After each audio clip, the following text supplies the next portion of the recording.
ربی شرح لی صدری ویسر لی امری واحلل عقدۃ من لسانی یفقہوا قولی، یعنی اے میرے رب میرے لیے میرا سینہ کھول دے، میرے لیے یہ کام آسان فرما دے، میری زبان کے گرہ کھول دے تاکہ وہ میری بات سمجھے۔ یہی وہ دعا تھی جو وزیر اعظم عمران خان کے کئی روز سے ورد زبان تھی، اور اللہ تعالیٰ نے بالآخر اس دعا کو قبول بھی کیا کہ اقوام متحدہ کی اسمبلی کے سیشن میں ان کا خطاب ہوا اور بے حد خوب ہوا۔ شاعر نے کہا تھا کہ دیکھنا تقریر کی لذت کہ جو اس نے کہا، میں نے یہ جانا کہ گویا یہ بھی میرے دل میں ہے۔ شام ہوئی تو کیا کشمیری، کیا پاکستانی، حتیٰ کہ ہندوستانی بھی اقوام متحدہ کے اجلاس میں عمران خان کے خطاب کا انتظار کرنے لگے، کیونکہ سب یہ دیکھنا چاہتے تھے کہ امت کا یہ شیر اپنے اس وعدے پر کس قدر پورا اترتا ہے جو اس نے کیا تھا کہ میں اقوام متحدہ میں کچھ ایسا کروں گا جو پچھلے 70 سالوں میں نہیں ہوا۔ عمران خان کا اقوام متحدہ کا یہ خطاب نریندر مودی کے خطاب کے 3 لیڈران کے بعد تھا، اور بہت سے لوگ پہلے ہی سے یہ نقص نکالنا شروع ہو گئے تھے کہ پاکستان کو اقوام متحدہ میں بہترین سلاٹ نہیں ملی ہے۔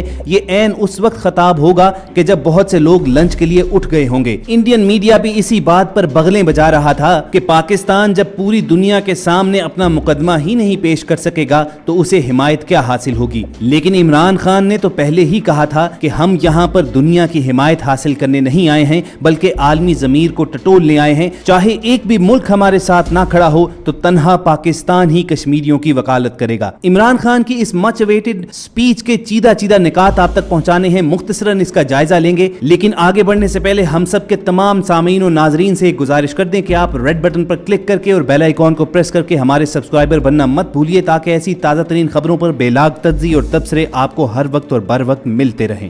خواتین و حضرات، 27 ستمبر کی شام ڈھلی تو کشمیر میں چاہے کوئی دکاندار ہو، کوئی طالب علم ہو، مقامی ہوٹل پر کام کرنے والا ویٹر ہو یا کوئی جرنلسٹ ہو، کسی سے بھی کوئی سوال کریں تو آپ کو جواباً یہی سننے کو مل رہا تھا کہ دیکھتے ہیں کہ آج شام کو کیا ہوتا ہے۔ اور کشمیریوں کی یہ خوش امیدی بلا وجہ نہیں تھی، کیونکہ وہ جانتے تھے کہ چاہے انڈیا نے ان کی انٹرنیٹ تک رسائی بند کر دی ہوئی ہے، چاہے 52 روز سے کرفیو جاری ہے، بجلی کا نظام درہم برہم ہے، یا چاہے میڈیا پر کنٹرول حاصل کر لیا گیا ہے، مگر اس کے باوجود اقوام متحدہ میں ایک شخص ایسا ضرور ہے جو ان کا سفیر بن کر وہاں پر گیا ہے اور ان کے حق میں نعرہ حق ضرور بلند کرے گا۔ کئی بیچارے تو اپنی خوش فہمی میں اس حد تک آگے جا چکے تھے کہ ان کے خیال میں 27 ستمبر کی شام کو شاید اقوام متحدہ کے پلیٹ فارم سے کچھ بہت بڑا بھی ہو سکتا ہے، لیکن ظاہر ہے ایسا تو کچھ نہیں ہونا تھا۔ لیکن اتنا ضرور ہوا کہ کشمیر کا مسئلہ جو اقوام متحدہ کے سرد خانوں میں بند تھا، وہ عمران خان کے دھواں دار خطاب سے دوبارہ زندہ ہو گیا۔ جنرل اسمبلی میں مسئلہ کشمیر کو اتنے مؤثر طریقے سے اور پرزور طریقے سے اٹھایا گیا کہ جتنا پہلے کبھی نہیں کیا گیا ہے۔ بلا شبہ عمران خان کا یہ خطاب ایک تاریخی خطاب تھا جو ایک ڈائلاگ کی صورت بھی اس وقت اختیار کر گیا جب عمران خان نے عالمی ضمیر کو جھنجھوڑا اور دنیا کے سامنے یہ سوال رکھا کہ دنیا اس انسانی المیے پر خاموش کیوں ہے۔ عمران خان نے بھارت اور مودی سرکار کا مکروہ چہرہ بے نقاب کرتے ہوئے دنیا کو یہ بتایا کہ کشمیر میں کون سی ظلم کی داستان لکھی جا رہی ہے۔ 50 روز سے لوگ اپنے گھروں میں محصور ہیں، بیماروں کو دوائیاں نہیں مل رہی، لوگوں کو خوراک نہیں پہنچ رہی، بچے اسکول نہیں جا رہے، اور جس طرح میڈیا کو کنٹرول کر دیا گیا ہے، بیرونی میڈیا کو بین کر دیا گیا ہے، تو کون کہہ سکتا ہے کہ وہاں پر نسل کشی نہیں ہو رہی۔ وزیر اعظم عمران خان نے بہترین سفارتکاری کا انداز اپناتے ہوئے دنیا کو یہ باور کروایا کہ اس وقت انڈیا میں نفرت کی حکومت ہے، ایسا بنیاد پرست جنونی طبقہ انڈیا پر مسلط ہے کہ جو آگے بڑھنے کے لیے کسی سے نفرت کرنا ضروری سمجھتا ہے۔ عمران خان نے دنیا کو بتایا کہ 80 لاکھ کشمیریوں پر 9 لاکھ بھارتی فوجی مسلط ہیں، جو اسے دنیا کا موسٹ ملٹرائزڈ ایریا بنا دیتی ہے۔ 50 دن سے 80 لاکھ لوگ لاک ڈاؤن میں ہیں، دنیا میں اس سے بڑی اور کیا دہشت گردی ہو سکتی ہے۔ عمران خان نے اس موقع پر پاکستان کی جانب سے امن کے لیے کی جانے والی کوششوں کا بھی تذکرہ کیا، اور ساتھ ہی مودی سرکار کو بھی رگڑ دیا کہ پاکستان کی امن کی کوششوں کو ہمیشہ سیبوٹاژ کیا گیا ہے، اور امن کی طرف بڑھنے والا ہر قدم اور ہر کوشش کا جواب انڈیا کی جانب سے انکار ہی کی صورت میں آیا ہے۔ یہاں عمران خان نے بہترین انداز میں یہ بھی باور کروا دیا کہ پاکستان کی امن کی خواہش کو کمزوری نہ سمجھا جائے۔ انہوں نے کہا کہ عالمی برادری فوری طور پر اپنا کردار ادا کرے، اس سے پہلے کہ دیر ہو جائے اور وقت نکل جائے، کیونکہ کیوبا بحران کے بعد یہ پہلی مرتبہ ہے کہ 2 جوہری طاقتیں آمنے سامنے ہونے جا رہی ہیں۔ عالمی رہنماؤں اور خاص کر بڑی طاقتوں، طاقتور ممالک پر زور دیا کہ وہ بڑی مارکیٹ سے آگے دیکھیں، سب کچھ بزنس نہیں نہیں ہے, کیونکہ اگر یہاں کچھ غلط ہوا تو اس کے اثرات برصغیر کی سرحد سے ہٹ کر ہوں گے اور یہ انتہائی سنجیدہ مسئلہ ہے. انہوں نے کہا کہ سلامتی کونسل کی قراردادوں کے مطابق کشمیر کا علاقہ متنازع ہے اور یہ قراردادیں کشمیریوں کو حق خود ارادیت دیتی ہیں. اس وقت جو صورتحال ہے اس پر اقوام متحدہ کی ذمہ داری بنتی ہے کہ وہ اپنا فوری کردار ادا کرے. عمران خان نے انڈیا پر چوٹ لگاتے ہوئے کہا کہ اب وہ کام نہیں چلے گا کہ بھارت میں کچھ کروا لیا جائے اور اس کا الزام پاکستان پر تھوپ دیا جائے. وار اینڈ ٹیرر کے حوالے سے عمران خان نے گفتگو کرتے ہوئے یہ بتایا کہ پاکستان خود ایک ایسا ملک ہے کہ دہشت گردی کے خلاف جنگ سے گزر رہا ہے اور اس جنگ میں تقریباً 70,000 پاکستانی شہید ہو چکے ہیں اور پاکستان کا 150 سے لے کر 200 ارب ڈالر کا نقصان ہو چکا ہے. لیکن اگر اس کے باوجود پاکستان ہی پر ٹیررزم کا لیبل لگایا گیا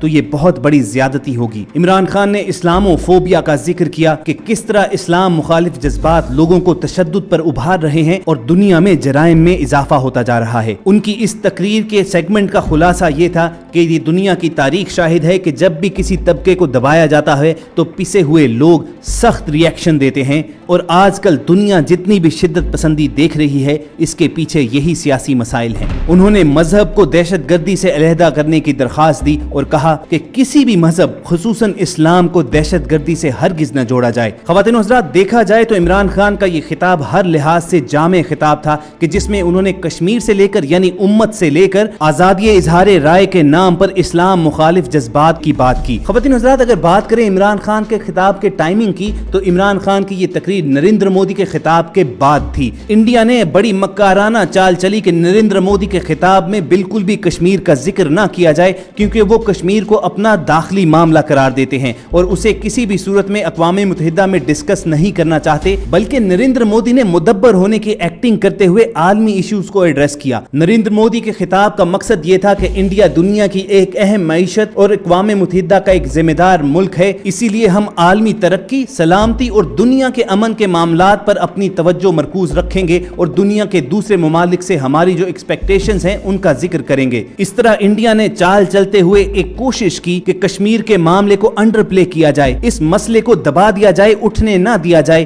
لیکن وہ جانتے نہیں تھے کہ کشمیریوں کی سفیر بن کر جو آواز وہاں پر پہنچی ہے وہ یوں ہی دبنے والی نہیں ہے. چنانچہ عمران خان نے حقیقی معنوں میں کشمیر کے معاملے کو اقوام متحدہ کے فورم پر دوبارہ زندہ کیا اور وہ جو لنڈے کے دانشور پہلے ہی کیڑے نکالنا شروع ہو چکے تھے کہ پاکستان کو ایک ایسی ٹائم سلاٹ ملی ہے کہ یہ لنچ کے اوقات ہوں گے اور آلموسٹ اس وقت ہال خالی ہو چکا ہوگا اور پاکستان کی سننے والے بہت کم لوگ ہوں گے. لیکن ان احمقوں کو شاید یہ اندازہ نہیں ہے کہ عالمی سطح پر ایسا ہرگز نہیں ہوتا کہ جو شخص جس ملک کا نمائندہ اس وقت ہال میں موجود نہیں ہے تو اسے یہ بھی معلوم نہیں ہوگا کہ فلاں لیڈر نے اس مسئلے پر کیا کہا ہے. ہر ملک کے سربراہ کے ساتھ یا ہر ملک کے نمائندے کے ساتھ اس کی ٹیم بھی گئی ہوتی ہے اور وہ ٹیم انشور کرتی ہے کہ وہ ہر وقت ہال میں موجود رہے اور اقوام متحدہ کے اجلاس کی پوری کارروائی نوٹ ڈاؤن کرے. رہی بات کہ پاکستان کا پیغام کس طرح دنیا تک پہنچے تو یہ ہم پہلے ہی آپ کو بتا چکے ہیں کہ اپنے امریکہ وزٹ کے دوران عمران خان نے تقریباً 70 ممالک کے سربراہان سے ملاقات کی ہے اور اس کا بنیادی مقصد صرف اور صرف ایک تھا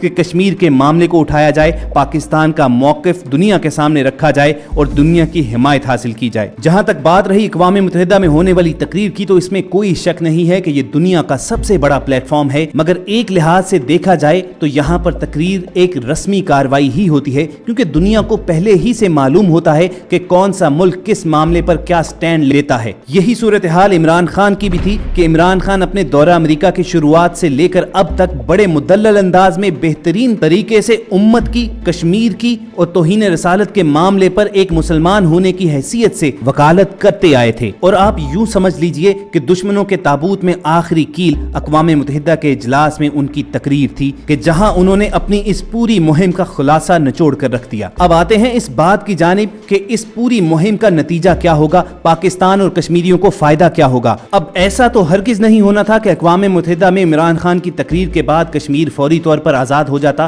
بلکہ پاکستان کی سب سے بڑی فتح یہی ہوگی کہ جو کیمپین پاکستان نے کی ہے تو کشمیر میں سے فوری طور پر کرفیو اٹھایا جائے اور اس کے بعد اقوام متحدہ کا جو اجلاس جب سم اپ ہوگا تو اس کے اعلامیے میں مسئلہ کشمیر کا ذکر ہو اور جو پاکستان کا موقف ہے اس کی فیور میں ڈرافٹ تیار کیا جائے. اور پاکستان کا موقف ہمیشہ سے یہی رہا ہے کہ مسئلہ کشمیر کا حل کشمیریوں کی امنگوں کے مطابق یو این کی قراردادوں کے مطابق ہونا چاہیے. اور یہ جان لیجئے کہ یو این کبھی اپنی قراردادوں کے اگینسٹ نہیں جا سکتی. بہرحال جس مدلل انداز میں عمران خان نے آج اقوام متحدہ کے اجلاس میں کشمیریوں کی، پاکستان کی اور ان لارجر سینس امت مسلمہ کی نمائندگی کی ہے وہ مبارکباد کے مستحق ہیں. اور اپنے تمام سامعین و ناظرین سے یہی درخواست کرنا چاہیں گے کہ اللہ تعالیٰ کے حضور اب دعا کیجئے کہ پاکستان کی ان مخلصانہ کوششوں کا بہترین نتیجہ نکلے اور کشمیریوں کے لیے آسانی ہو. انہی دعائیہ فکرات پر ہم سب کی آج کی ویڈیو کا اختتام کریں گے. ہمیں پوری امید ہے کہ ہماری یہ کاوش آپ کو ضرور پسند آئی ہوگی. اگر آپ فیوچر میں بھی ایسی ہی تازہ ترین خبروں پر بلاگ تجزیے اور تبصرے حاصل کرنا چاہتے ہیں تو ریڈ بٹن پر کلک کر کے اور بیل آئیکن کو پریس کر کے ہم سب کے سبسکرائبر بننا مت بھولیے. اپنا اور ارد گرد کے لوگوں کا خیال رکھیے اور ہم سب کے ساتھ